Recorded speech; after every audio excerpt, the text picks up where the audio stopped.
بسم الله الرحمن الرحيم نحمد ونصلي على رسول الكريم أما بعد Alhamdulillah, we are on session part 10 of spiritual discourses, and we discussing about pride, and today we discuss the humility of Hadhrat Umar radiallahu ta'ala anhu.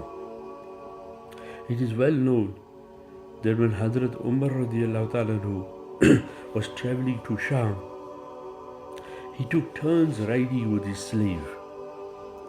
While the one would ride, the other would lead the animal by its reins.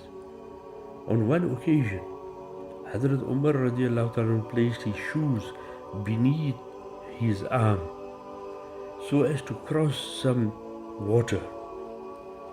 As they approached their destination, the governor, Hadhrat Abu Ubaidah radiallahu ta'ala came to welcome them. Seeing Hadhrat Umar radiallahu ta'ala leading the animal, Hadhrat Abu Ubaidah radiallahu ta'ala said, "O Amirul Mu'mineen, the people have come to meet you. It is not befitting for them to see you in this condition. Why don't you mount the animal?" Hadhrat Umar radiallahu ta'ala replied, "Allah gave us honor by virtue of Islam. Now I would not take heed to what people say. I will not be unjust to this slave on account of what people have to say." First of all, we must know clearly that we have just narrated a story about the great Hadhrat Umar radiallahu ta'ala anhu, the second Khalifa of Islam, the second righteous Khalifa of Islam, the second worthy, deserving Khalifa of Islam, the one who Nabi Akram sallallahu alayhi wa sallam said, "The truth lies on the tongue of Umar." The one whom Nabi Akram sallallahu alayhi wa sallam said that when Umar walks, shaitan flees. That's why the Kafir Shias flee by just hearing the name of Hadhrat Umar radiallahu ta'ala anhu. And the one who ruled vastly with justice, with fear of Allah subhanahu wa ta'ala. But he was absolutely simple. In fact, once when a delegation came to visit him, again, no officialdom, no guards, no decorum, no official chamber, no official office. When they inquired, they want to meet the Amirul Mu'mineen. When they came to Madinah to Munawwara, this delegation, and they asked, "We want to see the Amirul Mu'mineen." He said, "Yeah, he's lying there under the tree." And he was lying there, sleeping, taking a rest under the tree, and this is the Khalif of Islam. This is the Amirul Mu'mineen of Islam. This is the ruler who, when the Roman and Persian empires heard of his name, they began to shudder and shake. The powers of that age should shudder at his name, just his name. But yeah, wearing patched clothing, sleeping and resting under a tree. Just looking at him, the delegation now decided that they are dealing with some other creation of Allah subhanahu wa ta'ala. In this incident that we have just read, that Hadhrat Umar radiallahu ta'ala anhu was traveling to Sham, and he took turns with his slave. Understand something, that he did not misuse the Baytul Mal. He could have easily taken two conveyances and said, "One for me and one for the slave." No, he took one, and he should ride, and then the slave should walk in front holding the reins. After covering a certain distance, then after covering a certain number of hours, then they should switch, that he should be leading. And who is he leading? He's leading his slave. If this is not showing justice, fair play, and equality, then what it is? That is why Islam was spreading there. Islam did not spread by any sword or force or pressure. Islam spread because of this. And Islam spread because of this justice and fair play. And Islam showed that how we have to treat. Those days, slavery was prevalent. And Islam came to show respect to the slave, and also so many causes Islam gave so that we can free the slave. If you study, read Fatwa Rahimya Volume 1, Mufti Abdul Rahim Lajpuri Rahmatullah makes lengthy discussion on slavery in Islam, and there he discovers how on so many occasions a person, first option, free slave.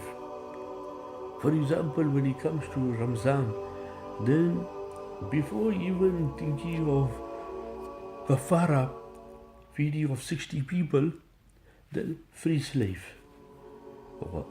This will encourage. And when a person breaks promises, free slave. So many stories we can narrate to you. Sahaba Ikram radiallahu ta'ala anhum ajma'in, when they had slaves and they got harsh with them for only one statement, they should free them. And then the slave was able to buy his freedom. Was able to buy his freedom or her freedom. And once that person became free, and if he was a Muslim, he was on equal standards. And Nabi Akram sallallahu alaihi wasallam gave so much of tarheeb that we should feed them how we eat, we should clothe them properly, we should not overwork them, we should treat them justly. So on this occasion, Hadhrat Umar radiallahu ta'ala anhu, he placed his shoes beneath his arm so as to cross over some water. And it was reported in other narrations that before he approached Jerusalem, then he had this similar situation. The muddy shoes over his shoulder, because they had just waded through a pool of water, and the mud was a little on the shoes, and the feet, because he had rolled up his trousers, so his feet were full of mud and water. And then when Hadhrat Abu Ubaidah radiallahu ta'ala who welcomed them, then when he saw this scenario, he approached Hadhrat Umar radiallahu ta'ala and said, "O Amir al-Mu'mineen." Hadhrat Abu Bakr radiallahu ta'ala who was given the title Khalifatul Rasul. After that, the official usage of the word Khalifa was not there. Hadhrat Umar radiallahu ta'ala utilized the word Amirul Mu'mineen. When told to use the word Khalifa, he said Hadhrat Abu Bakr radiallahu ta'ala was Khalifa Rasul, which is justifiable and makes sense. He said he is Amirul Mu'mineen, he is the Amir of the Muslims. So from that time, from the time of Hadhrat Umar radiallahu ta'ala, the terminology used was Amirul Mu'mineen, which was subsequently utilized by Hadhrat Usman radiallahu ta'ala and Hadhrat Ali radiallahu ta'ala. So Hadhrat Abu Ubaidah says, the people have come to meet you. It is not befitting for them to see you in this condition. Why don't you not mount the animal? Also, we come to know that at this occasion they told him that you should change your clothing, especially when he was going to enter into Jerusalem. Yeah, they told him that you mount the camel. Then the people have come to see, they would come to know that who is the Amir al-Mu'mineen. But see how far sighted. And there is no ruler in the world. There is no political ruler in the entire world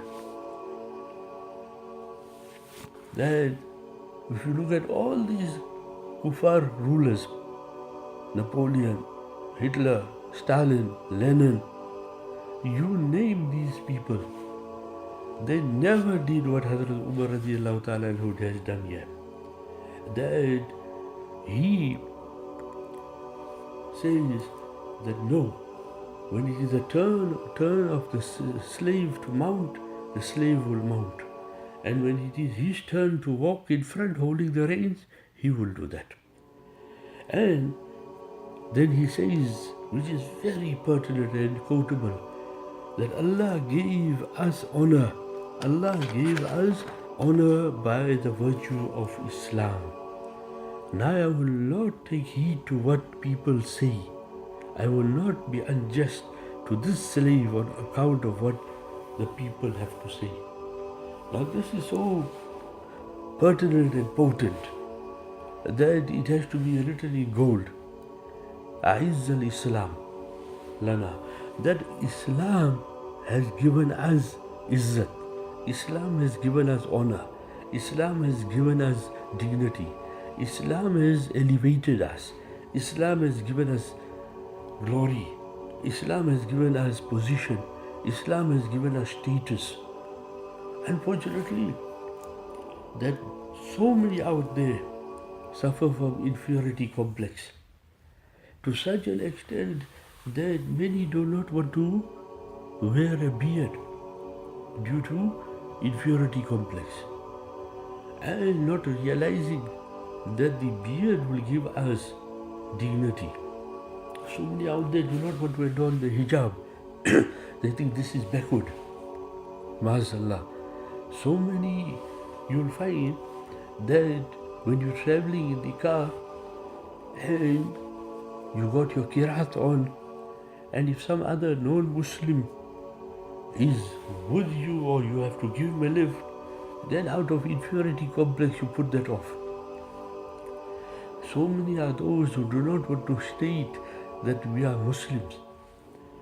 So many who migrate or stay in areas and they say, you see, I do not want people to know I'm a Muslim. Some openly say that I do not want people to know I'm Muslim, especially the Tabligh Jamaat, because then they will trace me, track me down and come to my house for gush. I want to remain secluded. I want to remain in isolation. I do not want to identify myself with the Muslim community. I do not want to identify myself with Islam. So many are those that, let alone having inferiority complex, that they will go into the functions of the mushriks and kuffar and enemy of Islam and then drink a little wine, whiskey, alcohol. On inquiry, why are you doing all this? I said, no, I'm just a social drinker. I'm keeping everybody happy. That person is buying his ticket to Jahannam. We should be proud that we are Muslims, and we should be proud that our deen is Islam, and we should be proud in behaving and acting like Muslims. We should be proud of the hijab, and we should be proud of the attire of Islam, the hat and the kurta and the beard. We should be proud, greeting properly, clearly when we meet each other, Assalamu alaikum, and we should be proud of completing the greeting by handshake, and if you have not seen the person for a long time, by embracing the person. But here what Hadhrat Umar radiallahu ta'ala who has done, clearly saying that in fair play, Islam is foremost. In justice, Islam is foremost. Nowhere a leader has done what he has done. And that is why Islam during his time was spreading, using the phrase like wildfire. Islam spread, remember, respected listeners, 2 times maximum. One during the time of Hadhrat Umar radiallahu ta'ala anhu, and next was in the time of Hadhrat Muawiyah radiallahu ta'ala anhu. During the time of Hadhrat Abu Bakr radiallahu ta'ala anhu, all the existing Muslim empire which came under the sway of Nabi Akram sallallahu alayhi wasallam was stabilized. So may Allah Ta'ala grant us the ability to be humble. Humility removes pride. Wa akhiru da'wana alhamdulillahi rabbil alamin.